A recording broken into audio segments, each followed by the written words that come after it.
देखिए, सबसे पहले मैं दिखाना चाहूँगा अंजना, ये इलाका जो है एकदम सुनसान इलाका है जो कि हाईवे से जुड़ता है। हाईवे से करीब 100 मीटर अंदर ये इलाका है जहाँ पर सिर्फ खेत हैं और बारिश की वजह से आप देख सकते हैं पानी भरा हुआ, दूर दूर तक कोई इंसान का नामो निशान नहीं है क्योंकि यहाँ पर खेत हैं, किसान आते हैं।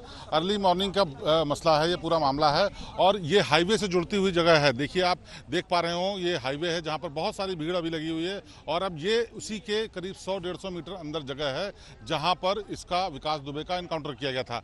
जो जगह आप अभी स्क्रीन पर देख पा रहे हैं वो जगह थी जहां पर गाड़ी गिरी थी, गाड़ी उल्टी थी और उसको अब हटा दिया गया है क्रेन के जरिए, लेकिन इसी जगह पर गाड़ी पलट गई थी जिसके बाद विकास दुबे कहा जा रहा है कि वो गन छीन करके भाग रहा था। इसी रास्ते से भागता हुआ आया और यहाँ जहां पर मैं खड़ा हुआ हूं ये ठीक वो जगह है पेड़ के नीचे जहां पर उसका एनकाउंटर किया गया। ये निशान अभी यहाँ पर कुछ दिख रहे हैं, आप देखें यहाँ पर काले काले जो निशान है, बहुत संभव है कि किसी तरीके के केमिकल के निशान हो क्योंकि यहाँ से सबूत भी उठाए गए होंगे और हो सकता है ये बारूद के भी निशान हो क्योंकि बारूद पानी में मिलने के बाद इस काले कलर का हो जाता है। और यहाँ पर तमाम ऐसे भी सबूत मिले हैं जिससे पता चलता है कि इसी जगह पर विकास दुबे को मारा गया। ये इलाका कॉर्डन ऑफ था लेकिन अब सबूत इकट्ठा करने के बाद इसको खोल दिया गया है। तो आज तक पहली बार आपको दिखा रहा है उस जगह को जहाँ पर ये एनकाउंटर ठीक उसी जगह पर हुआ था और उसके बाद यहाँ से उसको ले जाया गया अस्पताल जहाँ पर उसको मृत घोषित कर दिया गया। अब ऐसे में सवाल ये उठता है कि आखिरकार किन हालातों में आधे घंटे के अंदर ऐसा क्या हुआ जिसकी वजह से मुठभेड़ हुई।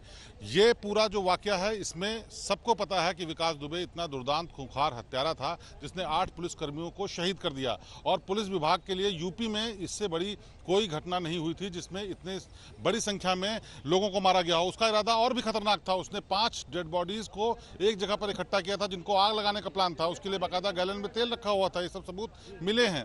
उसने उज्जैन पुलिस के सामने ये सब बताया है और यूपी एसटीएफ को भी बताया। लेकिन जब ये घटना हुई उस वक्त यहाँ पर क्या ऐसा घटित हुआ था ये जरूर लोग जानना चाहेंगे। तो हम आपको दिखा रहे हैं कि एक्चुअल में हुआ क्या था। ये 25 किलोमीटर दूर का इलाका है जो कि हाईवे से नीचे की तरफ उतरता है और ये एक सकरा रास्ता है जो खेतों की तरफ जाता है। इससे करीब 2-3 किलोमीटर आगे जा करके ईंट के भट्टे हैं, गांव जुड़ते हैं जिसमें लोग रहते हैं, लेकिन करीब 3-4 किलोमीटर तक कोई भी इंसानी बस्ती नहीं है, बीच में 1-2 झोपड़ियां हैं। हालांकि उन लोगों ने भी कुछ नहीं ऐसा देखा जिससे पता चले कि आखिरकार क्या हुआ था, लेकिन कुल मिलाकर के ये वो स्पॉट है जहां पर विकास दुबे को मारा गया। ये वो जगह है जहां से तमाम सबूत इकट्ठा किए गए और वो जांच में शामिल किए जाएंगे।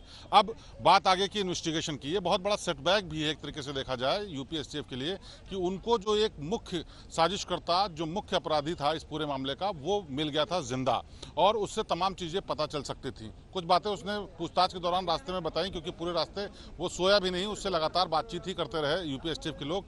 लेकिन उनका कितना सही इस्तेमाल कर पाती है टीम ये भी देखना होगा क्योंकि उसी के सहारे पहुंचा जा सकता है कि आखिरकार उस 2-3 जुलाई की रात में, घटना की रात में आखिरकार कौन कौन लोग शामिल थे, किसको बुलाया था, किस तरह के हथियार थे, पुलिस से लूटे हुए हथियार कहाँ आखिर रखे गए, सबूत नष्ट कहाँ किए गए।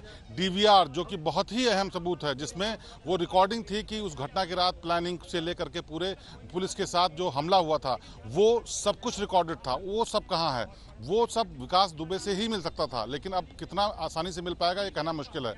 लेकिन इसमें यूपी एसटीएफ को बहुत तेजी से काम इस लिहाज से करना होगा क्योंकि विकास दुबे के मरने के बाद ही फौरन जो उससे जुड़े हुए तमाम सबूत होंगे वो भी गायब हो जाएंगे क्योंकि वो लोग जो संरक्षण दे रहे थे उन्होंने राहत की सांस ली होगी, वो भी अपने आप को सेफ करने की कोशिश करेंगे। वो लोग जो उस रात मौजूद थे वो अपने लिए इस बात की गवाही इकट्ठा करेंगे कि वो मौजूद ही नहीं थे।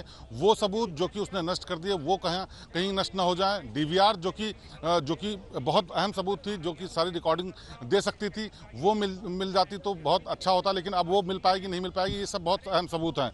और जो पुलिस की शान पे जो उसने गुस्ताखी की थी और उनके गन्स छीन करके ले गया था, जो कि सम्मान होता है, पुलिस का स्वाभिमान होता है, वो उनका हथियार होता है जिसके बूते पे वर्दी के अंदर रौब आता है, खौफ पैदा होता है लोगों के अंदर, वो हथियार कहाँ है, वो भी बड़ा सवाल है। और इन सब चीज़ों तक बहुत जल्द यूपी एसटीएफ को पहुंचना होगा क्योंकि अगर इसमें भी देरी हुई तो बहुत सारे अहम सबूत मिट जाएंगे और वो लोग भी बचने की कोशिश कर पाएंगे जो लोग इसके साथ शामिल थे। तो ये बहुत सारी चीज़ें हैं जो कि करनी बहुत ज़रूरी हैं। अब हमारी जानकारी के मुताबिक यूपी एसटीएफ उज्जैन में विकास दुबे ने जो शुरुआती जानकारी दी थी उसी के बाद बहुत ज़्यादा एक्टिव हो गई थी और तमाम टीमें रेड कर रही थी और लोगों को पकड़ने के लिए। कितने लोगों को पकड़ पाए हैं, कितने लोगों से जानकारी ले पाए हैं, ये भी बड़ा सवाल है और वो बहुत अहम भी हो सकता है।